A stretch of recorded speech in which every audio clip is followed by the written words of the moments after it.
Okay, so I wanted to do a quick video about these mug toe a-holes. So I have been thinking for a long time.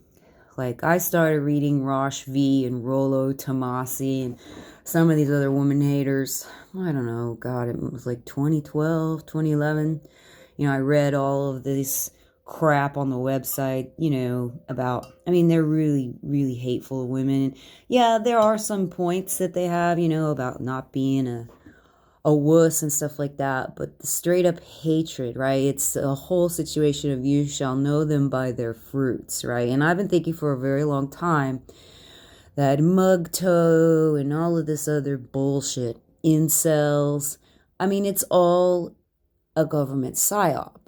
It's the same thing as feminism was, right? Feminism has some good points. Women are actually human beings and not property. Women could work and women could go to, what's the word? Could go to college. Women could own, for us to be considered human, we didn't have to, destroy everything. And it's the same sort of principle here. So you got this guy, Kevin Samuels, who's, it's pretty obvious he's some sort of sugar tail or he's an FTM, just kind of seething hatred towards women. It's pretty amazing if you watch some of his videos, just to see the look on his face, even when a woman calls before he even says anything, just the look of like he bit into a shit sandwich, before the girl even starts talking. But so here I have, look at this. According to Kevin Samuels, black women's enemy is Hispanic women, and he couldn't be more wrong.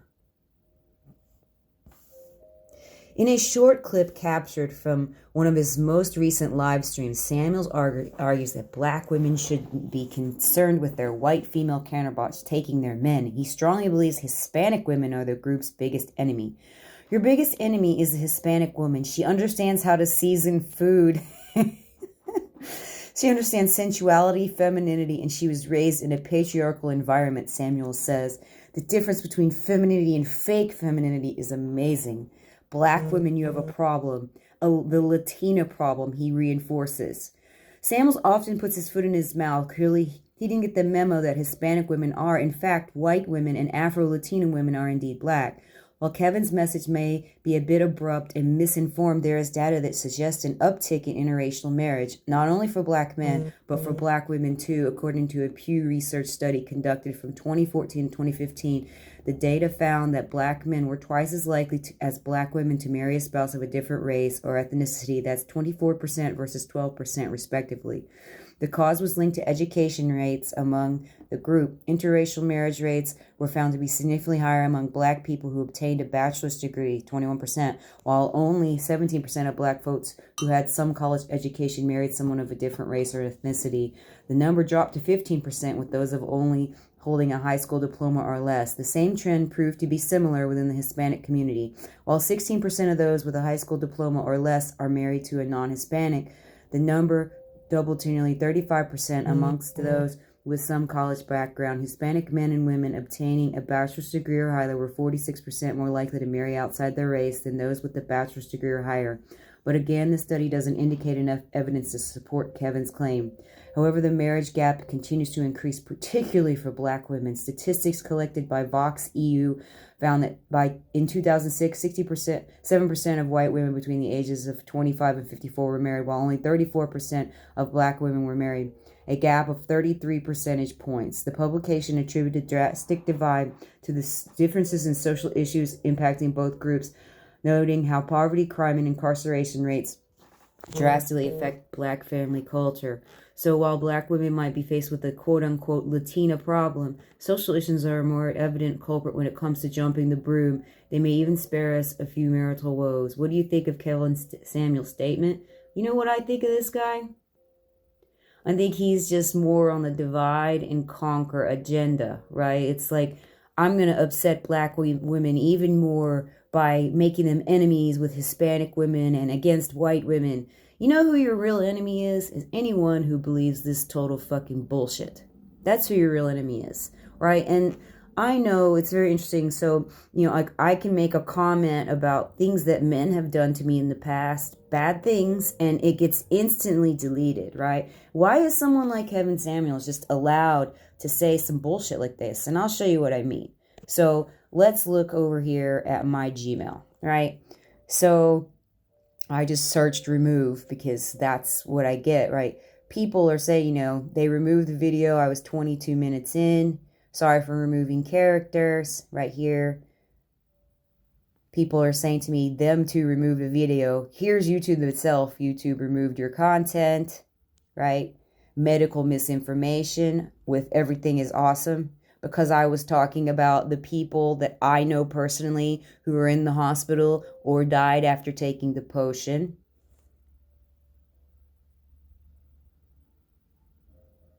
This here, removed.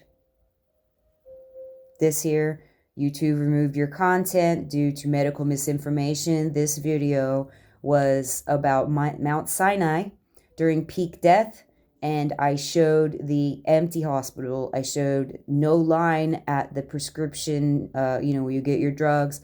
I showed that there were no bodies in the morgue. I showed that all the police and the firemen were hanging outside the hospital without their muzzles on, and that's medical misinformation. Right? Here we go. This was removed as well. Medical misinformation. Video from June 8th. That was just me out talking. This one, the Friday night feature creature, was removed like 3 times. I had to put that up on brand new tube. I got copyright blocked from Tokyo Broadcasting System, even though I didn't have the sound on, right? I chopped it up. I had fair use on there, but fair use only counts for their loss for them, right? What they can do. It was also blocked by the International Olympic Committee, right? Even though fair use, I wasn't making any money off of it. I was just commenting. Remember this? This was just, I had posted a Jesse Ventura show. I just mirrored it, right? And I put the original link there, and they still got rid of it. You see what I mean? So, another one, why I won't take the Fochin. This was a essay written by a friend of one of my friends, and I just read the essay. That was taken off for medical misinformation because you're not allowed to have an opinion. Here's another one, pump faking the masses for power and profit. They said that it was medical misinformation, even though I literally was reading off the material safety data sheet for Thimerosal and NIH. There was a study from the Spanish flu. I was literally just reading that. They took this off, right? That's the same one, sorry.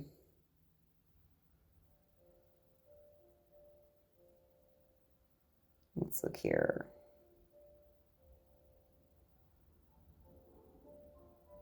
And there was another one here, another copyright a while ago.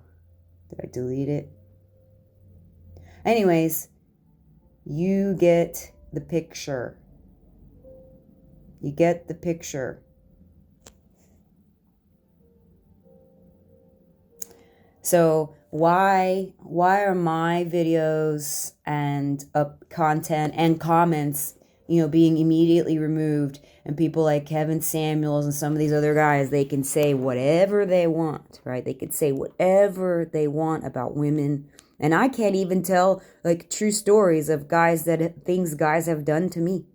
I can't even say it, right? And they immediately delete my comments. Just makes you think, right? And the community guidelines. So some people in the community are above others in the community, right? And who can create a community and just say, we can control the truth, right? And we get to control the truth. We get to control what we say is right and wrong. It's an evil community. That's what it is.